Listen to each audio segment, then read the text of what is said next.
الحمد لله الكريم المنان الذي جعلنا وإياكم من أمة سيد ولد أدنان. نسأل سبحانه وتعالى أن يحننا وعلينا وعليكم المصطفى محمد صلى الله عليه وسلم وأمنا خديجة الرضية الفضلة وابنتها فاطمة الزهراء المرضية. وقال الله تعالى في الكتاب العزيز: سبحانك لا علم لنا إلا ما علمتنا إنك أنت العليم الحكيم. وقال نبينا محمد: أدبوا أولادكم ثلاث خصال. رب اشرح لي صدري ويسر لي أمري واحلل عقدة من لساني يفقهوا قولي. اللهم افتح بيننا وبين قومنا بالحق وأنت خير الفاتحين آمين. أما بعد معاشر الحاضرين, perindu-perindu Allah, pecinta-pecinta baginda Nabi Muhammad sallallahu alaihi wasallam, yang sama-sama ulun muliakan serta kita cintai guru kita semua, Guru Ahmad Yusuf nafa'anallahu bituli hayatih. Mudah-mudahan beliau sekeluarga disehatkan oleh Allah, sehat lahir maupun batin. Mudah-mudahan beliau diberikan keistiqomahan, diberikan kelebihan untuk bisa mendidik kita, mengayomi kita menuju ridhonya Allah, ridhonya baginda Nabi Muhammad sallallahu alaihi wasallam. Amin ya rabbal alamin. Dan tak lupa kepada para habaib, para syaraif zuriat Nabi Muhammad sallallahu alaihi wasallam. Wabil khusus Al-Habib Mahsin bin Ahsan. Mau ganti Al-Muhdar katanya, mengikut ulun. Habib Mahsin bin Ahsan wal Habib Ali bin Ahsan wal Habib Muhammad Al-Habsyi dan Habib Mahdi Al-Haddar di belakang. Habib Mahdi ni satu kampung sama ulun. Iya. Sini Beb, di depan Beb. Kangen ulun Beb. Ulun kangen Beb. Kada berceramah na ulun bila kada di muka. Situ mat barang. Fadal fadal Habib. Sallu ala Nabi Muhammad.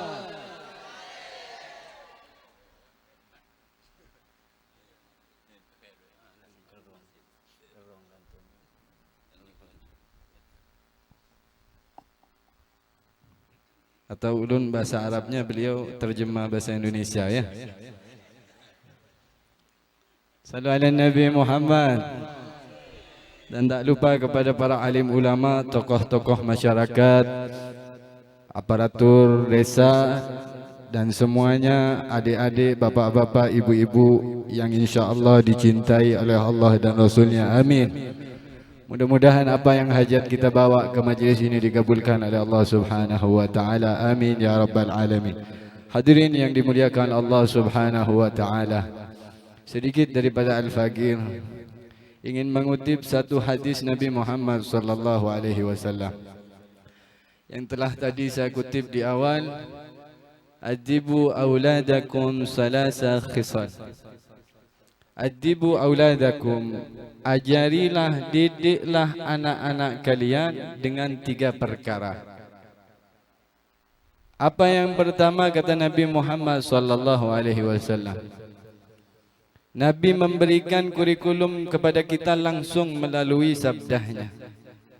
Yakni ini adalah kurikulum bagi kita, kurikulum untuk pesantren, kurikulum untuk yayasan, kurikulum untuk majlis, kurikulum untuk madrasah dan lain sebagainya. Lebih-lebih kepada adik-adik yang masih remaja, yang masih kecil, harus mengerjakan 3 hal ini. Apa kata Nabi sallallahu alaihi wasallam? Hubbu nabiyikum. Ajarilah dan didiklah anak-anak kalian untuk mencintai Nabi Muhammad sallallahu alaihi wasallam. Amal ibadah sampian seberataan kada pacang sampai kepada Allah Subhanahu wa taala kecuali melalui perantara mulia Nabi Muhammad sallallahu alaihi wasallam. Maka ketika kita tidak cinta kepadanya, tidak mengikuti akan sunnahnya, tidak memperjuangkan akan syariatnya, maka sesungguhnya amal ibadah kita ini menggantung. Menggantung kada sampai kepada Allah. Menggantung kada sampai kepada Allah. Lalu bagaimana kita untuk mensampaikan amal ibadah kita kepada Allah? Yaitu jalan satu-satunya adalah Nabi Muhammad sallallahu alaihi wasallam. Apa firman Allah dalam Al-Quran? Allah berfirman, "Qul in kuntum tuhibbunallaha fattabi'uni yuhibbukumullah." Katakan wahai Nabi Muhammad, ketika ia merasa cinta kepadaku yakni Allah, ketika kita hamba Allah merasa cinta kepada Allah, fattabi'uni yuhibbukumullah, maka segeralah mereka untuk mengikutimu, mengerjakan dari apa yang kamu kerjakan. Pak, Bu, Nabi Muhammad siang malam solat, kakinya bengkak untuk apa? Untuk ditiru kita umat Nabi Muhammad SAW. Nabi Muhammad enggak punya dosa. Nabi Muhammad manusia sempurna. Nabi Muhammad manusia agung, manusia yang ada di sisi Allah Subhanahu wa taala, kekasih Allah Subhanahu wa taala. Lantas Nabi Muhammad mempraktikkan segala macam bentuk dalam Islam untuk siapa? Untuk kita umat Nabi Muhammad sallallahu alaihi wasallam. Kalau kita enggak ngerjain sunnah Nabi, kalau kita enggak ingat sama Nabi, kalau kita enggak cinta sama Nabi, sama seperti kita mengabaikan perjuangan Nabi Muhammad sallallahu alaihi wasallam. Cinta bagaimana yang harus kita buktikan kepada Nabi Muhammad SAW? Ibarat kata kita perumpamakan cintanya seorang istri kepada suami. Istri tidak perlu mengucapkan, "Bang, ulun sayang lawan pian. Bang, ulun cinta lawan pian dunia akhirat." Kada perlu bini mengucapkan ke itu. Cukup melaksanakan perintah-perintah yang telah laki perintahkan kepada istri. Itu sudah mencakup daripada rasa sayang seorang istri kepada suaminya. Berapa banyak pasangan rumah tangga yang awet, langgang, ruhul, rahayu, sakinah, mawaddah, warahmah. Di dalamnya enggak ada kata ulun cinta pian, ulun sayang pian. Sehidup semati dikubur berdua kita bangai. Dada. Tapi dia tidak mengatakan hal seperti itu, tapi dia melaksanakan perintah-perintah yang telah suami perintahkan kepadanya. Bahkan belum suami nyuruh bikin, "Ding, ulahkan kopi." Belum disuruh bangun guring sudah ada kopi, susu. Belum suami minta izin mau berbini lagi sudah diizini, sudah ulun siap tanda tangan, Bang. Ada, kira-kira ada lah. Dada. Di Jawa dada juga. Mudahan ada, amin. Sallu ala Nabi Muhammad. Bini kada perlu mengucapkan cinta lawan kita. Cukup kita menilai daripada apa yang dia kerjakan, bahwasanya perintah-perintah yang kita berikan kepadanya, peraturan keluarga yang kita terapkan dalam keluarga itu dikerjakan oleh istri kita, berarti dia cinta kepada kita. Tapi meskipun dia mau ngomong cinta, sayang, itu kalau tidak mengerjakan perintah kita, itu percuma, itu enggak ada timbul kepercayaan terhadap diri kita sebagai suami kepadanya, karena dia tidak mengerjakan perintah yang kita suruh. Begitupun cinta kita kepada Nabi Muhammad sallallahu alaihi wasallam. Enggak perlu kita bilang, "Ya Rasulullah, kami cinta ya Rasulullah." Cukup kita menjalankan sunnah-sunnahnya, menjunjung tinggi syariatnya. Kalau perlu disambung dengan kita mengucapkan cinta, disambung dengan senantiasa bersolawat kepada baginda Nabi Muhammad sallallahu alaihi wasallam. Beb, ulun belum bisa, Beb, ngerjain sunnah-sunnahnya, Beb. Di samping ulun belum bisa, Beb, ulun belum tahu napa-napa sunnah Nabi, Beb. Ya kalau begitu pian perbanyak membaca salawat kepada Nabi Muhammad SAW. Dari kita memperbanyak membaca salawat kepadanya, maka insya Allah akan Allah buka jalan-jalan kebaikan terhadap diri kita. Wabil khusus Allah akan menggerakkan hati kita untuk selalu mengerjakan sunnah Nabi Muhammad SAW. Kadang kita dilajari, kadang kita belajar. akan pelajaran tersebut, tapi kita sulit untuk mengerjakan pelajaran tersebut karena Allah belum menggerakkan hati kita. Tapi kalau kita sudah siap berdahulu, kita sholawat banyaki, kita kirim Fatihah banyaki ke Nabi, kita sudah siap berdahulu, insya Allah ketika guru menerangkan, insya Allah digampangkan oleh Allah untuk kita mengamalkannya. Amin. Amin ya Rabbal Alamin. Yang kedua, kada panjang lebar ulun. Yang kedua, hubbu ahli baitih. Ajari, didik anak-anak kita, khususnya kita untuk mengawali perkara tersebut agar menjadi contoh bagi anak-anak kita. Hubbu ahli baiti, untuk mencintai keluarga Nabi Muhammad sallallahu alaihi wasallam. Dalam mencintai keluarga Nabi Muhammad sallallahu alaihi wasallam, itu akan lebih mudah kita dipertemukan kepada junjungan Nabi besar Muhammad sallallahu alaihi wasallam. Karena tak lain tak bukan dengan adanya zuriat Nabi, dengan adanya keturunan Nabi adalah penyambung daripada baginda Nabi Muhammad sallallahu alaihi wasallam. Bahkan para ulama mengatakan dengan memandang wajah zuriat Nabi, hakikatnya adalah memandang baginda Nabi Muhammad sallallahu alaihi wasallam. Saya punya datuk Husain bin Alwi bin Husain bin Saleh bin Muhammad Al-Muhdar. Saya punya datuk Habib Muhammad bin Ahmad Al-Muhdar yang dikubur di Ampel di Surabaya. Mudah-mudahan kita bisa ziarah ke sana. Amin. Beliau di masa hidupnya, ketika beliau keluar, beliau hidup dulu paling lama di kota Bondowoso. Ketika beliau keluar ingin berdakwah dengan khaddamnya, dengan pelayannya, asistennya. Keluar beliau daripada tempat tersebut ingin berdakwah ke tempat yang lain di kota Bondowoso. Ketika di tengah-tengah jalan, orang bahari berjalan, Pak, Bu. Orang bahari berjalan. Ini penceramahnya yang berjalan. Makanya ini cerminan bagi kita, jangan pengulir. Tukang ceramahnya aja berjalan, maginya jamaahnya ya harus semakin giat lagi. Karena itu adalah bukti yang nyata bagi diri kita untuk mengikutinya. Habib Muhammad jalan sama asistennya. Sampai di tengah jalan di stop sama Belanda. Stop. Ulun pakai bahasa Inggris, bahasa Belanda kah? Ulun jelasin bahasa Belandanya ya. Ngerti kira-kira nggak Ci? Hah? Kalau dilihat dari mukanya, insya Allah ngerti. Bahasa Belanda Timur tapi Madura. Sallu ala Nabi Muhammad. Di stop sama Belanda, ditanya ke asistennya, wahai Fulan bin Fulan, siapa yang engkau bawa? Lalu beliau mengatakan, yang kubawa adalah guruku yang mulia Al-Habib Muhammad bin Ahmad Al-Muhdar. Oh Fulan, sesungguhnya yang aku lihat, aku sangka engkau membawa Nabi Muhammad SAW, nabimu, nabi orang Islam. Oh jauh, Nabi ulun jauh dibanding Sidin. Sidin ini sudah keturunan yang ke-30.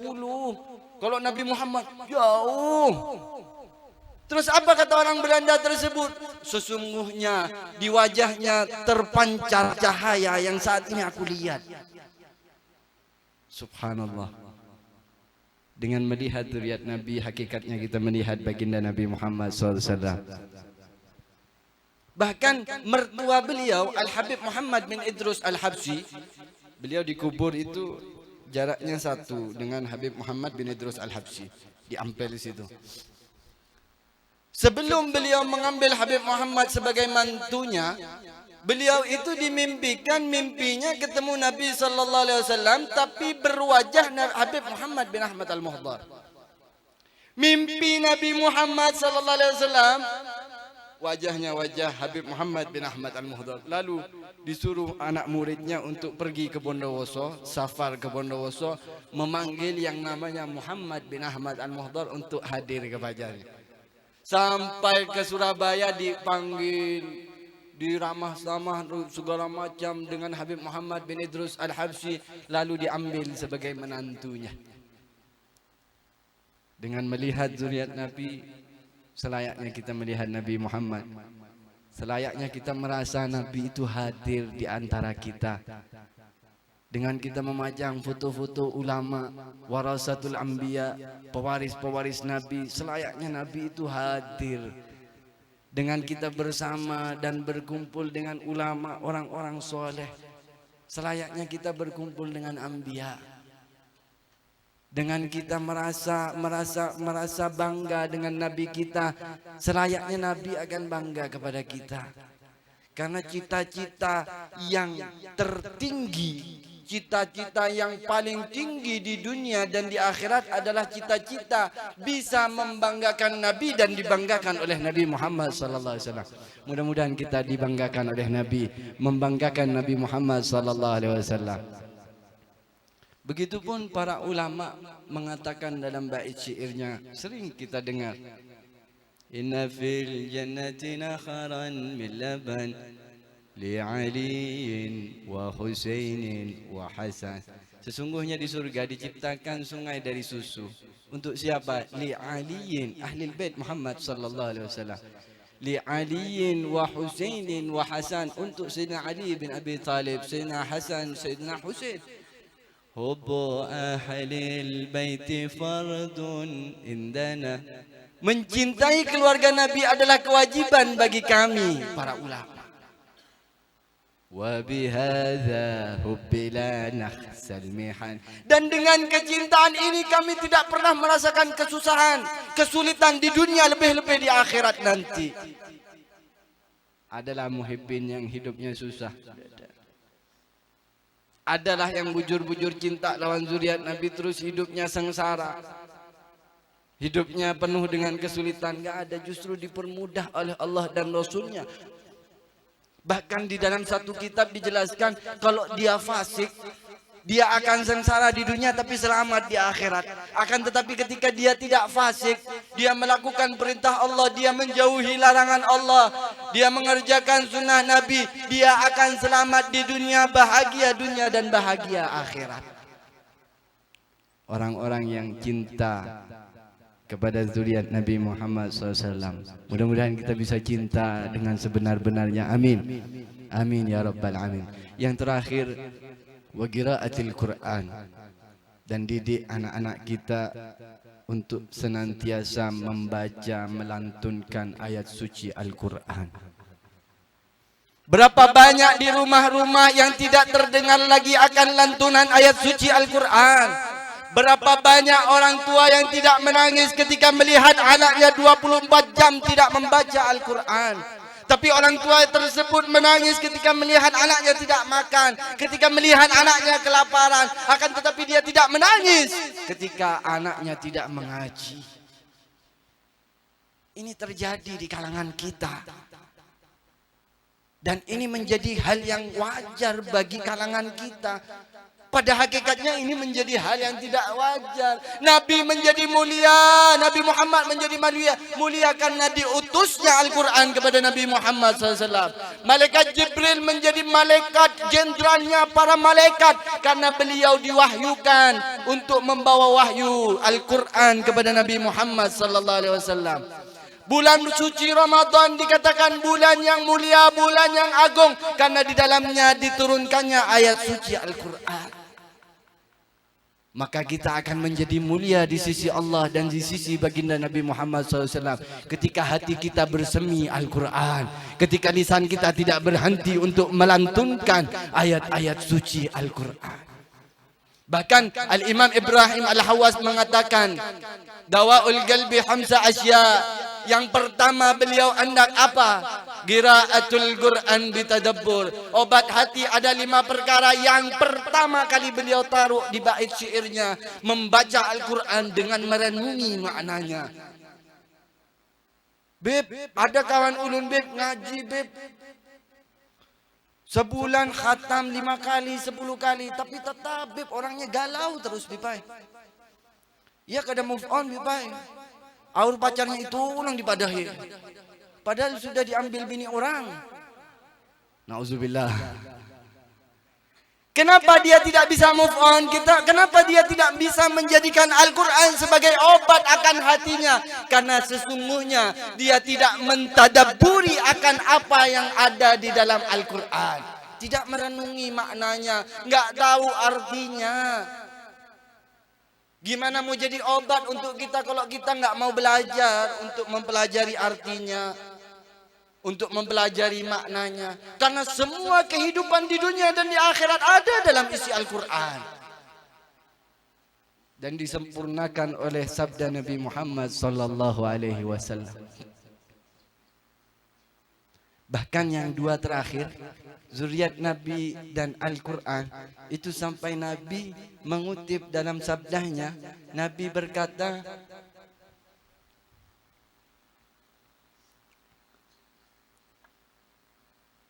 Sallu ala Nabi Muhammad.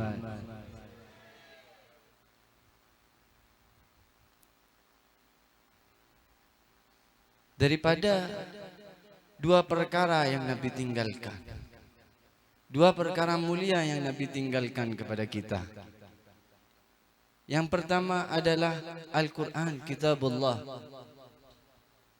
Dan yang kedua adalah wa itrati ahli baiti. Dan berpegang teguh kepada zuriatku untuk menyayanginya, mengikutinya. Jangan diambil nyamannya aja, jangan. Jangan diambil seenaknya aja. Ngaji yang benar, cintai yang benar. Kalau enggak benar-benar, enggak menjadi kebaikan untuk kita. Kalau ada maksud tujuan enggak menjadi kebaikan untuk kita. Berapa banyak sekarang di zaman ini orang yang mencintai Nabi, bahkan mencintai zuriat Nabi, itu hanya ada kepentingan belaka. Banyak. Kadang-kadang dihitung. Tapi mudah-mudahan di Danau Panggang Gadada, amin. Jaga tiga perkara ini. Insya Allah selamat dunia, selamat di akhirat. Insya Allah dipandang mulia oleh Allah, dicintai oleh Nabi Muhammad SAW. Mudah-mudahan Allah beri kemudahan kepada kita, anak keturunan kita, untuk bisa senantiasa mengamalkan apa-apa yang diperintahkan Allah dan menjauhi apa-apa yang dilarang oleh Allah Subhanahu wa taala. Mudah-mudahan tidak berdiri daripada tempat ini kecuali Allah hapus dosa-dosa kita. Allah terima amal ibadah kita. Mudah-mudahan anak-anak kita, istri kita, suami kita menjadi orang-orang yang saleh dan salehah. Mudah-mudahan majlis ini kelak menjadi saksi di akhirat nanti, agar kita diperkumpulkannya dengan orang-orang saleh, agar kita diperkumpulkannya bersama junjungan Nabi besar Muhammad sallallahu alaihi wasallam. Surga tidak menjadi apa-apa ketika di dalamnya kita tidak bertemu dengan Nabi Muhammad SAW. Maka kita minta kepada Allah agar diperkumpulkannya kita kelak di surga bersama junjungan kita Nabi besar Muhammad sallallahu alaihi wasallam. Rabbi fanfa'na bi barakatihim wa hadina husna bi hurmatihim wa amitna fi tariqatihim wa mu'afatin minal fitani. Hadza minni, kurang lebihnya minta maaf, minta ampun, minta halal, minta ridha, minta bini munada. Wassalamualaikum warahmatullahi wabarakatuh.